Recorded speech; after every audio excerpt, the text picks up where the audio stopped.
Hi guys. Hi. Hey. So, what you guys are doing today is building a terrain for a 40k table.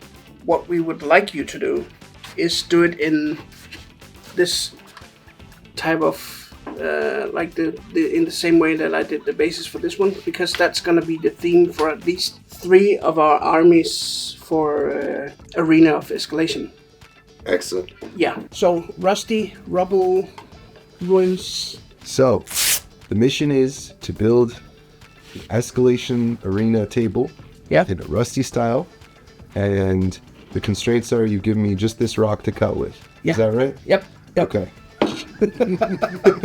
I'll do my best. Yeah. Great. Well, all right. I've got Steffen here to help me. You got Steffen here to help you. And I got professional equipment that Eric can't use. Yeah. Good. It's not part of it. I'll pop in and see if I can help once in a while as well. Okay.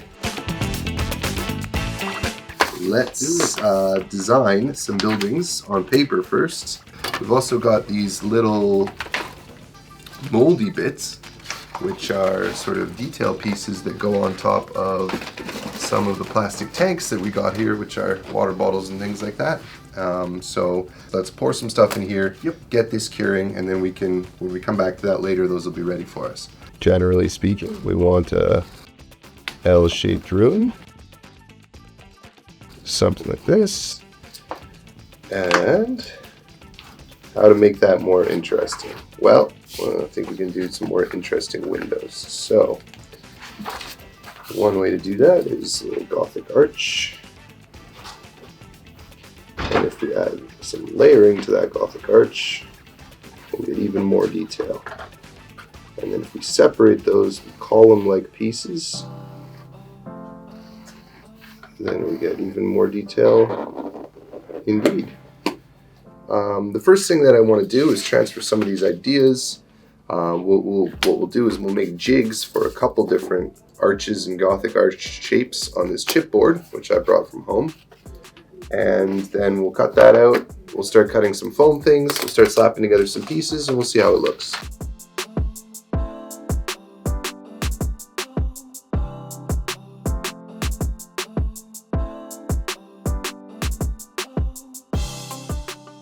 First, when I'm cutting out one of these, I like to use a self-healing cutting mat, which doesn't actually technically heal. You just can't see the wounds. Yeah, the cutting mat will keep your table from getting all scarred up, which is always a good thing.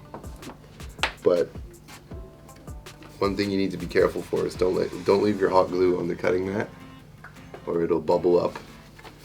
Don't ask me how I know that.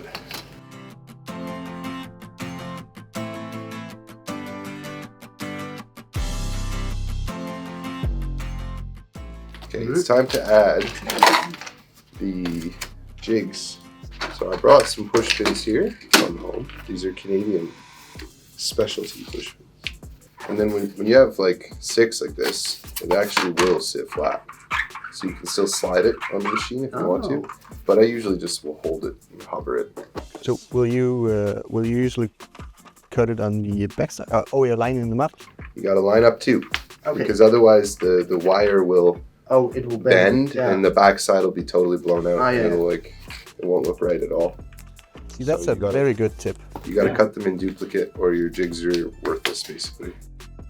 How's Project Column coming? Any progress on that? I was just demolding the plaster and Okay, I put beautiful. it's just underneath here.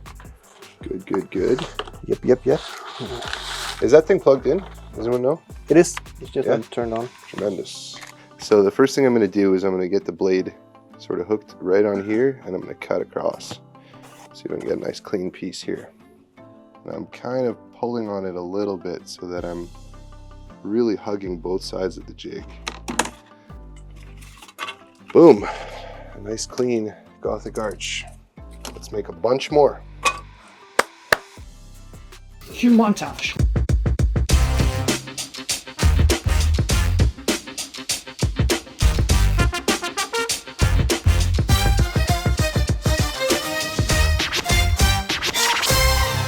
Oops. Oh, it's terrible. Whatever. Sand it later. You get away with a lot when you're making a ruin. You get away with a lot. All right, so take a look at this. We now have two different gauges, so to speak, of Gothic Arch. And they can layer on top of each other like that. And now we get some real detail. Nice. Right, some thickness. Yeah, that's looking pretty sweet.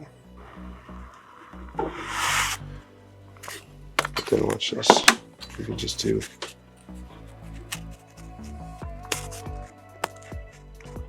We get some gorgeous little miniature stairs. Look at that.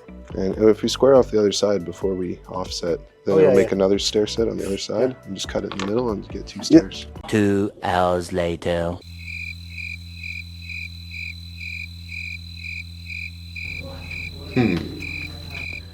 This is the other. You get the behind the scenes authentic 1,000-yard stare. Where you just sit and stare at a point on the table for 45 seconds or so. Key part of the process. You know, decision fatigue is a real thing. Yeah. You know, when you can, it's best to make a bunch of decisions, like a plan, like we did before we started cutting these, and then execute. So your brain has time where it's executing, it's not making decisions every second, and that way you get more mileage. And you have something to build from. Exactly right. You can also use this piece here and shorten it to whatever size of window you want, right? I'm thinking something like this for a lot of them. And you can see this would be a window that a guy can look through. Wonder if we should start assembling a building.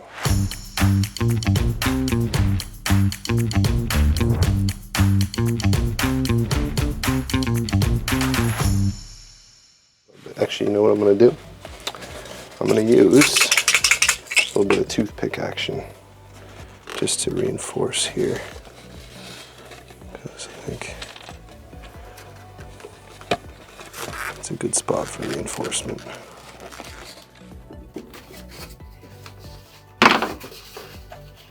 Okay, let's put a column on the corner, really tie the room together.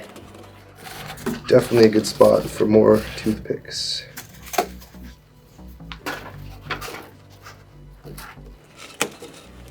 Trim those down. Put some up here for sure.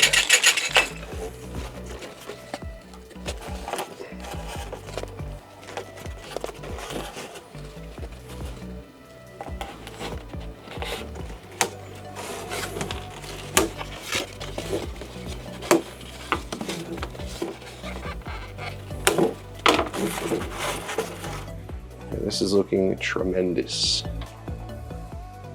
So right now I'm just adding the ruined window sections to the second floor to give, with much less work, an implication of the same window pattern here, but a ruined version. And that'll help enhance the illusion of this having been once an intact building made by a sensible person.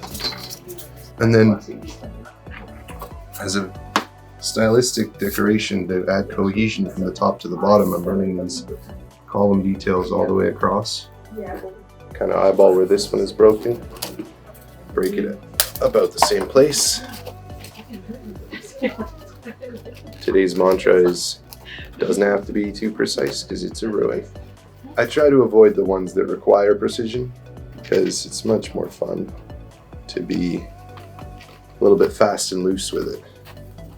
A little more freeing, and you can improvise more because you don't have to worry about compounding errors. Just going to take some little chunks out of these edges to beat it up a little bit.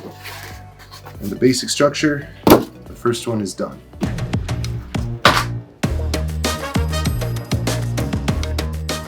We have a great idea for how we can do some cool surfaces as well.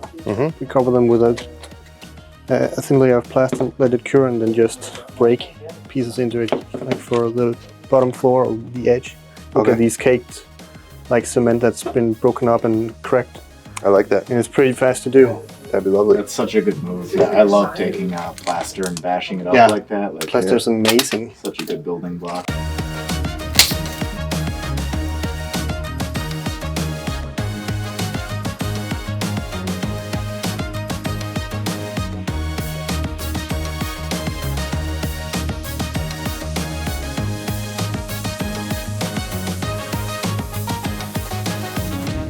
Okay.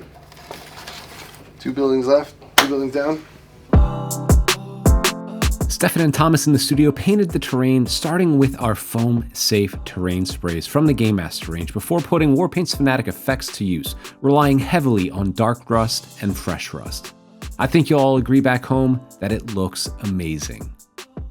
You can find a more in-depth tutorial on this base by hitting the link on your screen now. It's also in the comments. And a special thanks goes to Eric from Eric's Hobby Workshop, member of the Army Painter Factory team. Be sure to visit his channel and subscribe to see how he puts our products to work on his epic hobby challenges. Follow along with all of our Arena of Escalation hobby progress or join in from home using hashtag Arena of Escalation.